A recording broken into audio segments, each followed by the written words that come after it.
negative news for Harry and Meghan seemingly just keeps rumbling on. But is it truly all their fault? Hi, good morning, Neil Sean here in the heart of London. Thank you for joining me today as ever. I hope you're keeping well.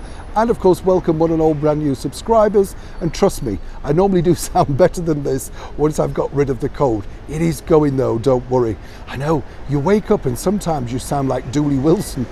Do you remember him? Oh gosh, you know, the voice is so deep and low, you're kind of putting Lee Marvin to shame. But never mind, let's get back to the breaking royal story of the day. Now, as we know, way back in March this year, Harry and Meghan sat down with Oprah Winfrey, revealing all of those scandalous details about just how hard it was to live in that multi-million-pound house over at Windsor, Frogmore Cottage. Do you remember? It's not really a cottage, actually, by the way, more of a mini mansion, let me tell you. But what's interesting to note, they basically ripped into their own family, or should I say Harry's family. Let's not forget, Meghan herself really didn't want to discuss her own family and the problems that she had with them. And then, of course, that particular interview via CBS and Harpo Productions created worldwide headlines. But now there's bigger problems looming. Following, of course, the revelations from the recent court case regarding Meghan, Harry, and of course the Mail on Sunday, it now is starting to ask questions within the Harpo Productions camp about just how, well, sincere, truthful, and of course their truth to the story that those particular answers were.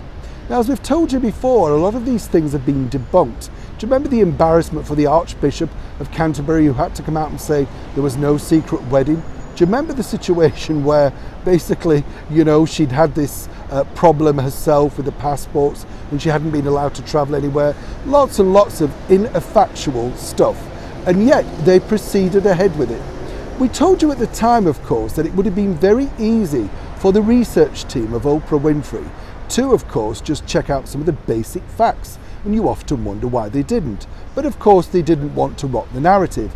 After all, as Oprah said, this is your truth.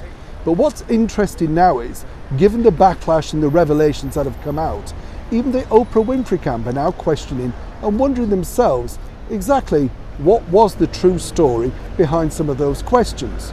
And more importantly, and this is a very serious sort of situation, they're wondering whether they now need to do a top-up interview. Now, I think this would be amazing. I don't believe Harry and Meghan would agree to this because simply they would be skewered in their seats all the time.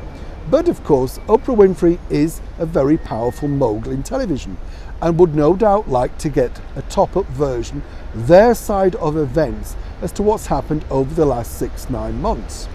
Now, this has been discussed at great length over in the US with CBS TV and Harpo Productions. And no doubt this is to basically keep a lid on what they thought was a major world coup of an interview. A lot of people, international broadcasters, paid a lot of money for this interview, and now it's becoming one of the most farcical things of the last year. Something that even Oprah Winfrey could not have foreseen. As ever though, it's back to Harry and Meghan as to whether they really do want to answer their critics, or really will this be their final voice on the matter.